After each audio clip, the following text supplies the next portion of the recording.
Hello. Welcome back. Just episode 5, some chill, some slight. These are just 10 things I want to talk about or want you to hear. You know what I'm saying? We're going to start off strong with number 1.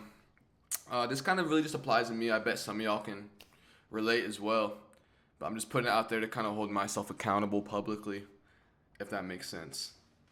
Number 1, DoorDash single-handedly keeps me in a paycheck loop, and I'm tired of it. Bro, I go to the store, I buy food. I just need to learn self-control, man. It's too easy. It just sounds too easy. You don't got to do nothing. You just pay a little extra and it comes straight to you. That shit adds up, bro. Let me tell you. Y'all know how DoorDash works, bro. Y'all know all that, especially if you're from America, whatever. I need to chill the fuck out, bro. I have hella food here. We like I said, we go to the store. What am I doing? Dropping all that bread on groceries just to order DoorDash. Like, come on. I need to reinstate that within myself that like going out to eat or DoorDash is like like what's something more special than an occasion? It should I don't know. It has became too ingrained into my bloodstream, so I need to take some of that out. Yeah, just putting that out there so when I watch this video back later, just kind of you know. So if I watch it back later, then I can see if I have really fixed or not, or if it's gotten better. I'm just putting that out there. DoorDash is a problem. It is a problem. I am lazy. I need to fix that. I don't even mind cooking. I just be really tired after working all day or like at the gym. I just like want to eat something. I don't even want to work, so I'm just tired. But I need to lock in on that. It's financially hurting me. Yeah, just putting that out there. Y'all could relate with that too. I don't know. Maybe it's just me. It's not. Anyway, number 2. I think I smoked and I was having the thought like this, just like comparing it, you know. Is training Muay Thai with Tubbs at ATT Sandy Springs and then taking Muay Thai fights in Iowa the equivalent to having a Smurf account for S&D? I don't know, okay, but I would assume that there ain't too many striking coaches in Iowa that can give you world-class striking for real. You know what I'm saying? Like, yes, they got the grappling, they got the wrestling, but that's...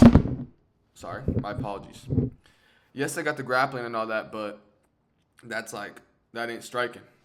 Like, everyone there will just get you to your back and then, hold you down. Like, they ain't throwing no punch, and if they do, it looks bad. So, it is kind of the equivalent, in my opinion, to, like, a Smurf account. Like, if you're tired of facing sweats and search and destroy, you make an alt account, Smurf account, whatever. You go.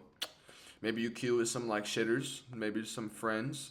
I was that shitter at one point, so I understand the science behind all this to get some easier lobbies or whatever. I know skill-based matchmaking probably is leaving, or it's going to be there and not there somehow or whatever. It's going to be weird in Black Ops 7. Hope it's good. My apologies on the mic thing. This is the one time I don't have like a stand for it, so it's kind of sitting on my desk not moving.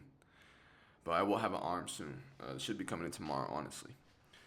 But yeah, bro, you just get such crazy striking if you actually show up and show out at ATT Sandy Springs, bro. Like, highly recommend. I was a wrestler from Iowa that came here to learn some striking. Not like that's the sole purpose. Obviously, came here to get some opportunity in whatever it means. But yeah, I'm glad I'm taking advantage of it because I'm feeling more confident in my striking every day.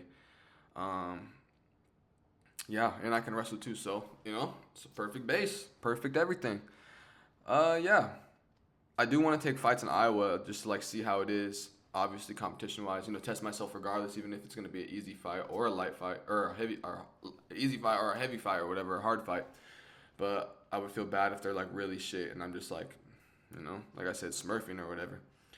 It sounds ideal, but the only reason I would do it is so more of my family could come see me fight in Iowa because I know, they're not rich as hell or whatever, so they probably can't fly here that often.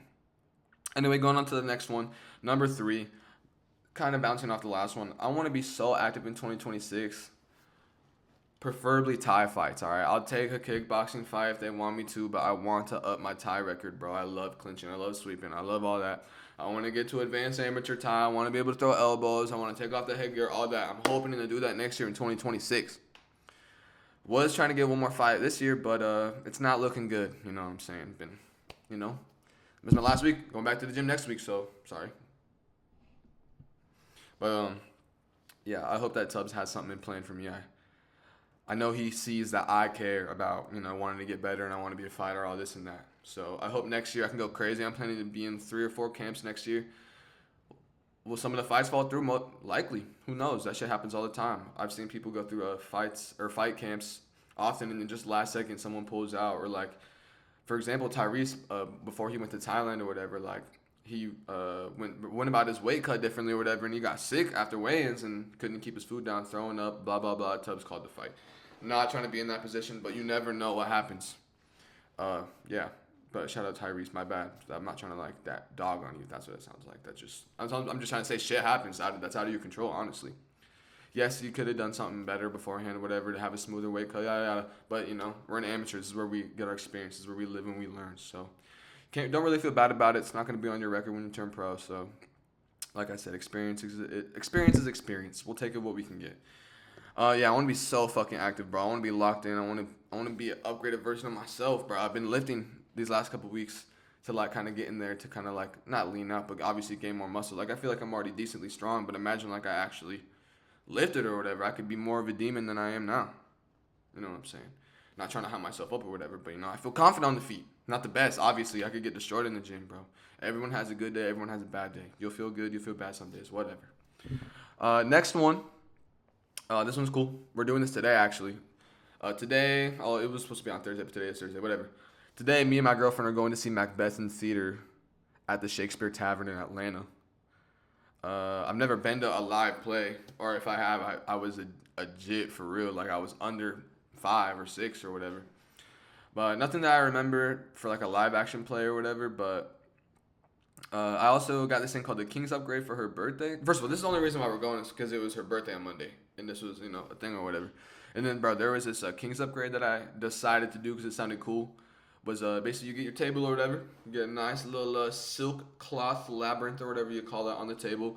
You get a bottle of wine, you get 2 entrees for each you get an appetizer, you get a dessert, yada yada. You get a bottle of wine, got some Sauvignon Blanc, and bro, I don't drink for real, bro. Like I'll drink some tequila or mezcal or whatever if I'm at work, or if I'm out, I'll have a little mezcal cocktail, margarita, whatever.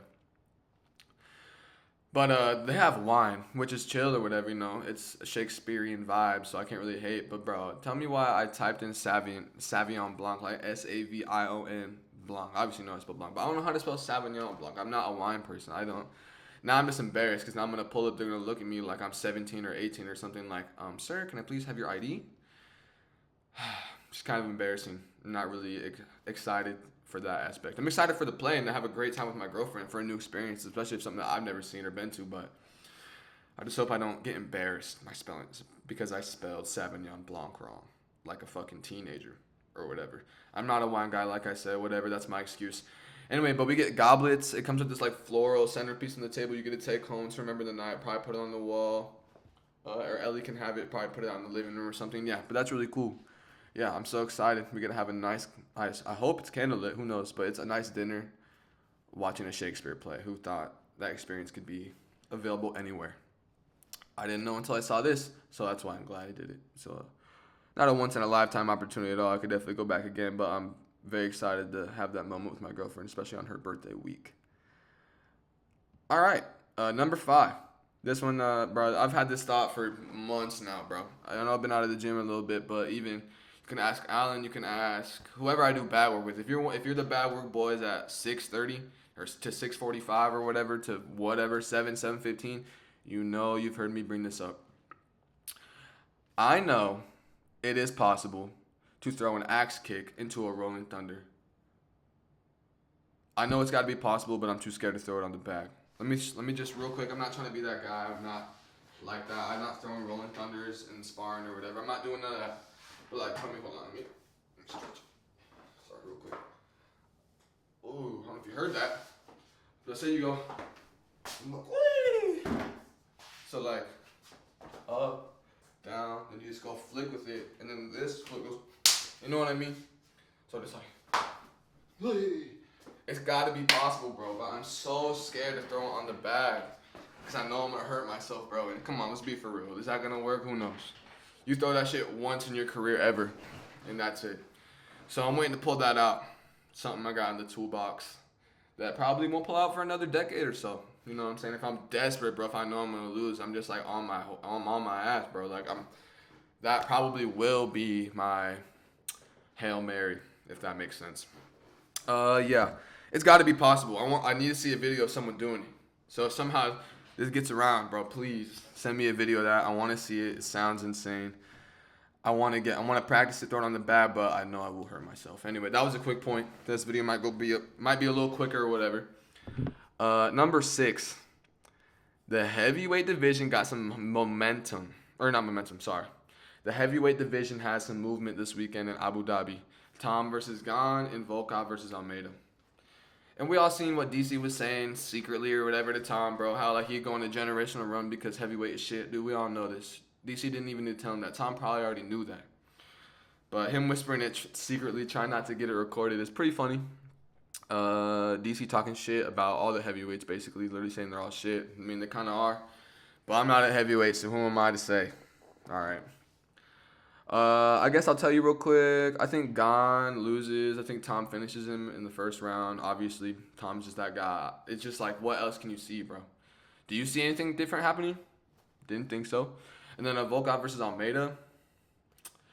Everyone's saying it's going to be like another Volkov versus Derek Lewis, but I don't see that. Like, Almeida is not no Derek Lewis, bro. Yeah, he's a brute. He's big. He's got decent grappling. He got decent striking, whatever. But I think Volkov's just too big, too long, too all that to let any of that happen.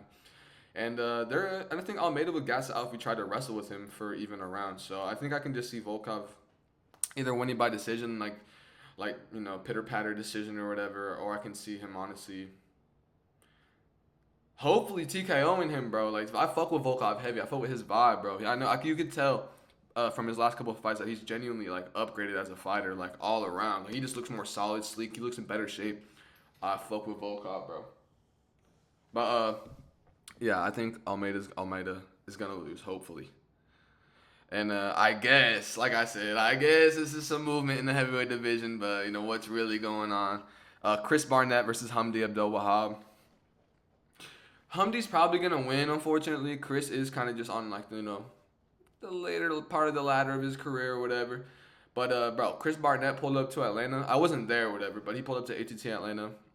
I don't think he pulled up to ATT Sandy Springs, but I seen videos of Chris Barnett sparring like Bolo and like a bunch of heavyweights that we got here in Atlanta. And Bolo's a super heavyweight Muay Thai champion, pro Muay Thai here in Atlanta. So that could be some good rounds to help Chris get ready to fight Hamdi Abdel-Wahab. But Hamdi isn't even like dangerous all around though. Like I could see him like landing a couple jabs. Like I can't even sit here and imagine him throwing a crispy 1-2 down the middle. That's how shit heavyweight is. So obviously as a fan, I want Chris Barnett to win by axe kicking to Rolling Thunder, but that's probably not gonna happen. I bet Hamdi wins by like fucking gay decision. Probably. I'm only watching that fight for Chris Barnett, bro. But yeah, like I said, I guess that's some movement in the heavyweight division, even though they're both going to stay out of the rankings probably for the rest of their career. I'm not sure if any of them are ranked. I don't think so. Hamdi might be like top 15, but like that's it, maybe. But I think he's still out. I haven't looked or whatever. Like I said, fuck them, respectfully. This one's pretty interesting. I'm not like a biblical person or whatever. I'm not really too religious. I kind of just believe based off my own experience of life or whatever, if that makes sense. But last week I stayed up late on the phone with my sister talking about certain angels and their purposes, and low-key I'm kind of down to transcend this dimension to a higher one, to become a winged being with a bunch of eyes that only brings peace and prosperity, that is either a protector of God or is one of the angels that helps, what did it say it did? Like, helps make a judgment for someone or whatever. I'll put some pictures up right here. I'll put the seraphim or whatever you call it right there, and then the throne or thorn. I'm not too sure. Like I said, not biblical. Whatever. Right here. Bro, they both look sick as hell. Like, imagine that thing just coming down and looking at you. Like, obviously, as a 3D, third-dimensional person on this plane of existence, that'd be scary as hell. But I think it's quite the opposite. I think it's pretty beautiful. I think that's beautiful beings, honestly. They look sick as hell, and they look big as shit, so I couldn't even fathom seeing that. But to become one of them, transcending, come on now. Tell me that wouldn't be sick, bro. Just floating around this universe. I'm just assuming that's how it works. I don't know. Like I said, I don't know. I don't know nothing about nothing. But imagine just floating around this giant eye with other eyes spiraling around it through the cosmos. Or like this giant seraphim, or however you say that, just just eyes and just millions of wings, whatever, and you can't even talk to them in like English or whatever the way that we talk. It's like all mental, bro. So having telekinesis, being able to talk to them or whatever without saying anything, more based on emotion or whatever, but still getting the message across seems pretty fucking sick to me. Will I become a Christian? Who knows? Only time will tell, bro. As of right now, it doesn't sound too bad. Yeah, shout out my sister. I love her so much. She's getting married soon. Can't wait for that. Anyway, the next one. And I want to start doing this if I got an episode that has like a big UFC card coming up. I got the DIORPIUM locks for Aspinall Gone card, UFC 321, Abu Dhabi, yada yada. My first lock, obviously, Aspinall first round finish. Y'all know this. He's going to slime him out. Yeah, Cyril Gane looks in better shape, this, that, blah, blah, blah. Doesn't matter. It really doesn't. It really doesn't matter. My next lock of the card is Volker Walter submitting Louis Sutherland in the first round, dude. You see Louis Sutherland in his other promotion, you see him in the UFC. Sauce, not sauce. Sauce, not sauce. Not sauce right now. So, that means that Walter Walker will be looking for the heel hook. He's about to get back to back heel hooks. 4 heel hooks. I fuck with Walter Walker too because as a heavyweight, he actually looks in crazy fucking shape. When he first started in the UFC, he looked a little fat, whatever. He looked a little tubby. But you can tell he knows on what kind of a run he's on right now. And I think there is potential. I think Walter Walker's pretty good. I don't think he's shit. He has crazy grappling compared to everyone else in the heavyweight division. We'll see with time if he makes it up to the top 5 or whatever and gets, that high in the rankings, how he'll last there, especially with, like, Curtis Blades or, like, Aspinall or, whatever. Anyone else who has good grappling up there. That's pretty much it. But, yeah, I think I haven't really seen too much striking because all of his fights that I've seen have really just been first round, like, heel hooks or maybe second round or whatever. But he always finds it. He always ends up on the ground or, like, goes to the ground to, like, go for it. And he always finds it or whatever. So I'm not here to, like, talk shit or whatever. I really fuck with Walter Walker. So I think he could do it. I think that's a lock. Obviously, it's in my DIORPIUM locks or whatever.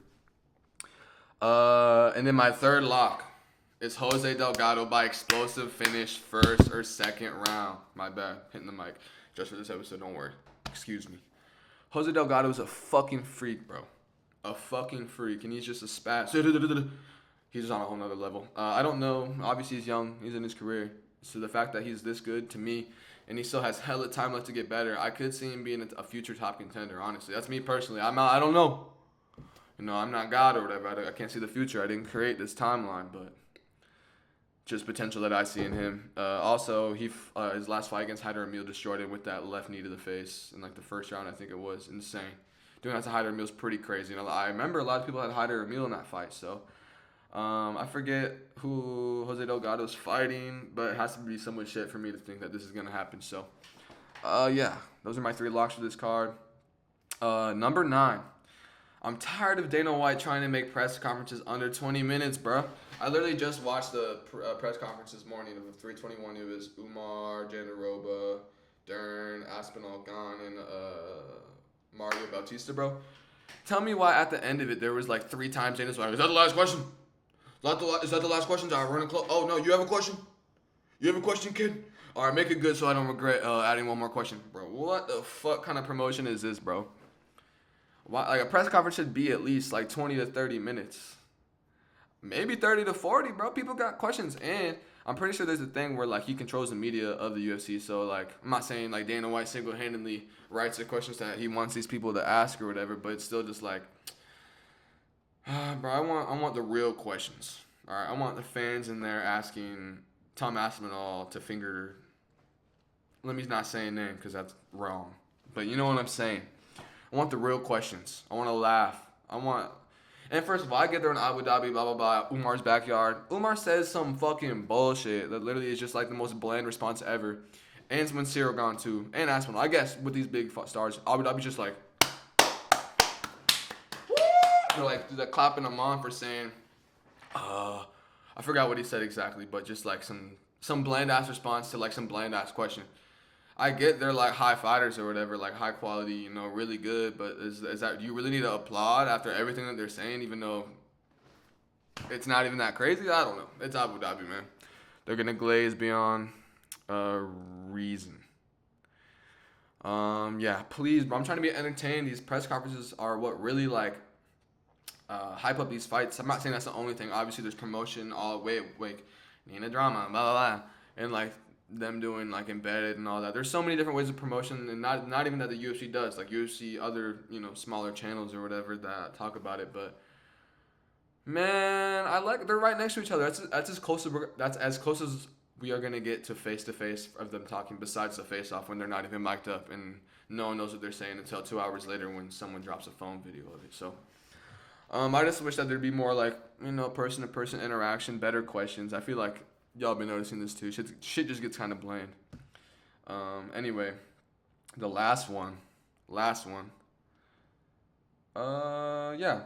The quality will be improving for these videos. I forgot I had a mic, and I got it set up right here. Like I said, I got a mic arm coming tomorrow, so it'll look better or whatever. And I'm gonna get a better camera too. I'm not really worried about that right now. The MacBook's kind of fine for now. But I know that it kind of looks shit on YouTube or whatever, but I'm glad that the mic quality is picking up. You know what I mean? That makes a big difference, especially if you're just... Because the point of me making these videos is to just listen to it. I'm not saying you have to sit here and watch me like...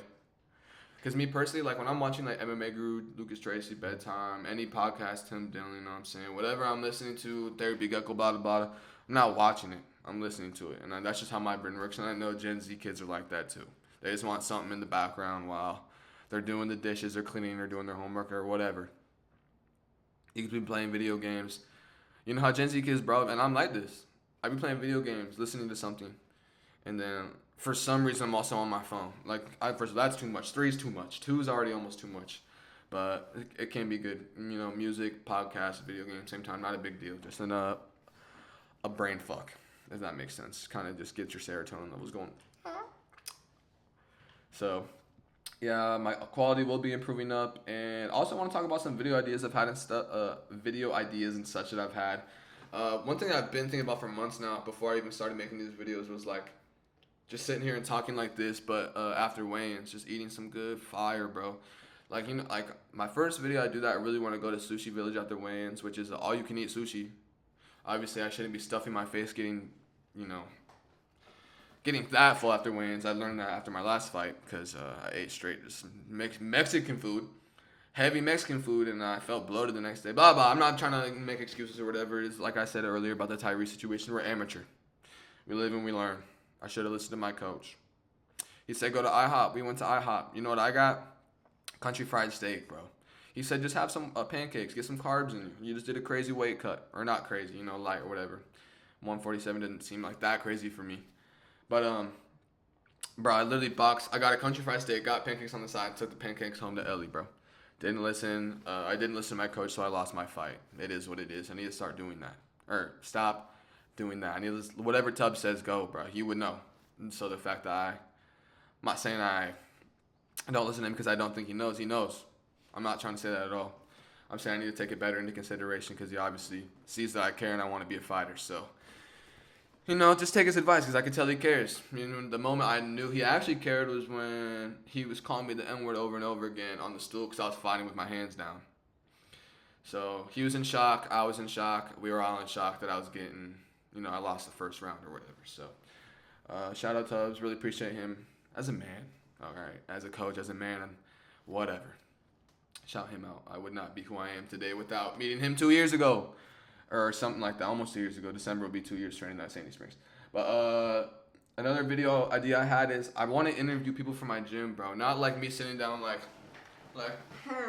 Dorian, Twan, Ron, Cass. Like, I don't, like, if you got a fight, I just want to talk to you, bro. Like, let's just, bro, I really wish we could just, like, hotbox a whip and record it, but most of these people at the gym don't even smoke for real because, they're trying to be good fighters. And I didn't take notes because smoking will affect my gas tank. Even though I run hella, it could just be that extra little bit that I needed. You never know what it comes down to after like 3 rounds or 5 rounds, bro. But yeah, just like sitting there talking, like one, I'd see them like not every day, but I see them weekly at least. So just have a little conversation, ask them videos about their camp, or ask them questions about their camp. Maybe not ask them their fucking game plan or whatever, but just some fights, questions to hype up the fight. Questions about them, get the people to know them. All good questions all around the board. Nothing exposing, obviously. Shout out to ATT Sandy Springs. Can't be doing that to my folk. But yeah, and I bet they'd be down too. Even if we're just like, whatever. Like I said, I'll figure it out. We'll feel it out. We'll see how we go, and we'll go from there. You know what I'm saying? That's kind of it. That's all 10 things today. Thank you for watching. I hope the mic didn't sound too bad this whole time. I'm not going to re-record it. This is the only episode where the mic's going to be sitting still and it's not going to be on an arm or whatever. So, yeah. Thank you guys for watching. I hope you guys drive safe. Have a good night. Have a good morning. Enjoy your coffee, whatever. Thank you. I appreciate you. And I will see y'all next time. Bye.